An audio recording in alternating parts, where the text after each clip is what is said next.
Hello, welcome back to Crush'em TV. Do not forget to hit like and subscribe so that I can keep this stuff rolling.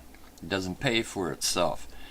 I got a story for you here from the Daily Caller, and this is information that probably 99% of people do not know, including the jackasses rioting in BLM and Antifa. New York State and City are both named after a horrible slave trader. Yeah, that's right. Now, I'm sure you're going to scratch your head. What the hell is this guy talking about? Well, New York, both the city and the state, is named after the House of York, in particular for James Stuart, who was then Duke of York, back in England, one of the most successful slavers in colonial American history.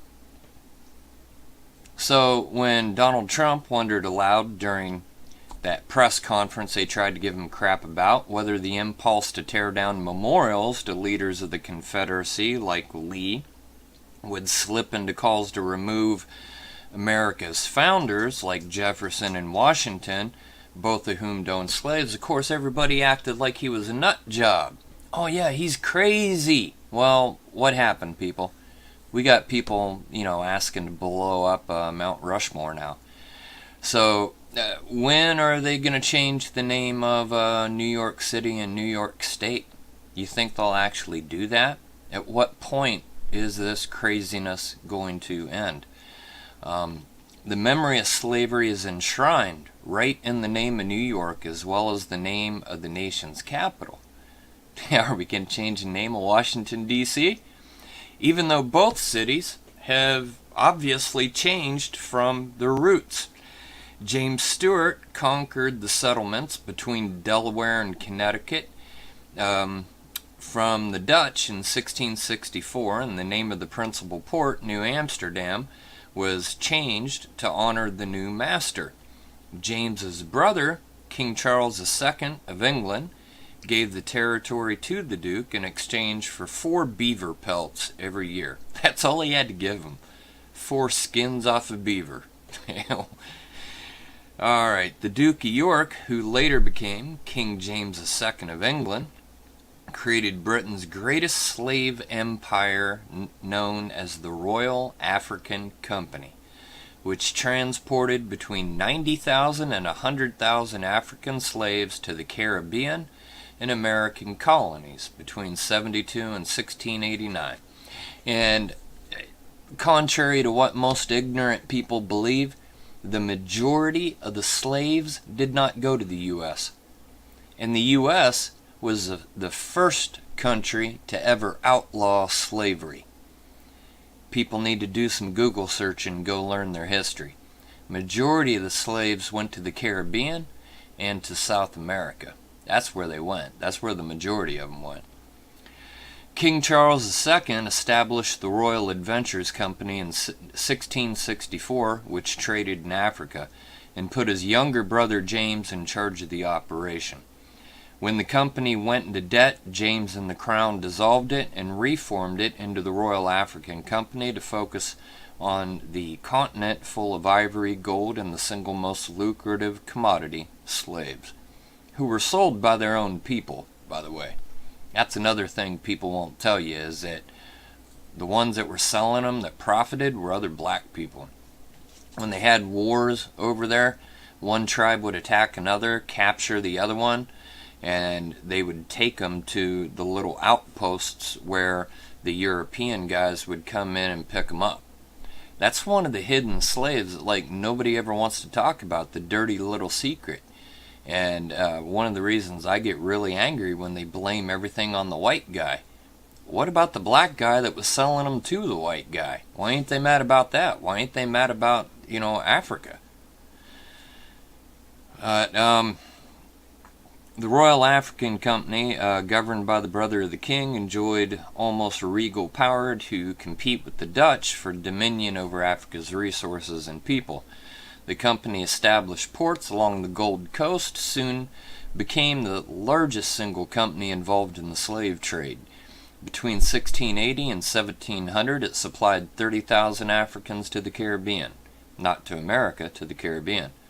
Slaves purchased for the Royal African Company of England were branded D.Y., Duke of York, the man that New York is named after, both the city and the state, after the president of the company. The troublesome namesake of New York did not doom the colony to be marked forever as pro-slave. New York State passed a law to gradually emancipate slaves in 1799. Following successful abolitionist movements in Pennsylvania, Massachusetts, Connecticut, and Rhode Island, which outlawed slavery in the decades after the Revolution. New England states were more willing to abolish slavery in part because it had become unprofitable to them by the end of the Revolution. The crops that they had didn't require slaves. Agricultural life in the Northeast does not require the same amount of labor as harvesting tobacco or picking cotton, which became the main cash crop of the South. New York never fought for the Confederacy in the Civil War, though some in New York flirted with the idea of letting the Union dissolve. Many of the poor in New York, mainly Irish immigrants, viewed freed slaves as competition for positions as laborers, as the Irish didn't have it very good when they came over. Quite a few of them were actually in slavery, and white indentured slavery. My ancestors were actually, on my European side, were German royalty from the Rhine River Valley that lost all their money in the Franco-Prussian War and had to come over as indentured servants, which is slavery, on ships, and sold themselves as mercenaries under contract, indentured servants until they worked that off, and they got here in 1630 before the country ever existed. Later one of them married an Indian squaw, and I got a lot of Indian blood in me from that. My mother's side, there's Indian there too. But anyways, the point being, slavery was a worldwide trade, and it still goes on today. Another dirty secret a lot of people are ignorant of. There's still slavery in Africa today. There's slavery in the Middle East. There's slavery over in Asia. All those places, they all got slavery still. But I think we can acknowledge the wrongs of the past without this stupid craziness that's going on now, changing names and tearing down statues. People aren't perfect. They aren't Christ. They could be involved with something that was bad, but yet have good traits.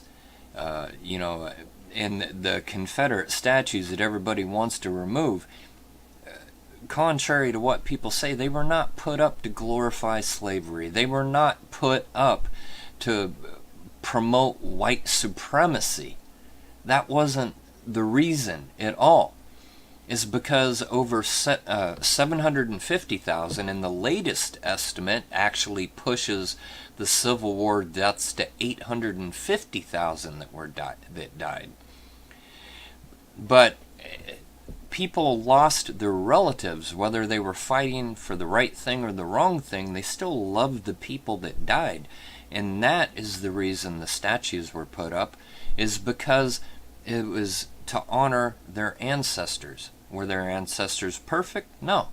But they had good parts and they had bad parts. I mean, we all do. None of us are perfect. And, for us to be tearing our history down and hiding it like ISIS and the Taliban is a crime. When we saw images of ISIS and Taliban destroying statues overseas, we all freaked out and said how horrible that was. But now we have these fascist groups, Antifa and BLM, that want to silence everybody that disagrees with them. To me, those guys are the modern day Nazis. They're not white. They're people of color, many of them. But their actions and their ideology are like the Nazis. Where they want to hide ideas, not through burning books, but in this case, they do want to change the history books, so in that sense, they're burning books, like the Nazis. Tearing down statues is similar to burning books and hiding things. And, the way that they lash out at opposition and trying to suppress any dissent, anybody talking different. Those are all like fascists and Nazis, which is exactly what Antifa and BLM is.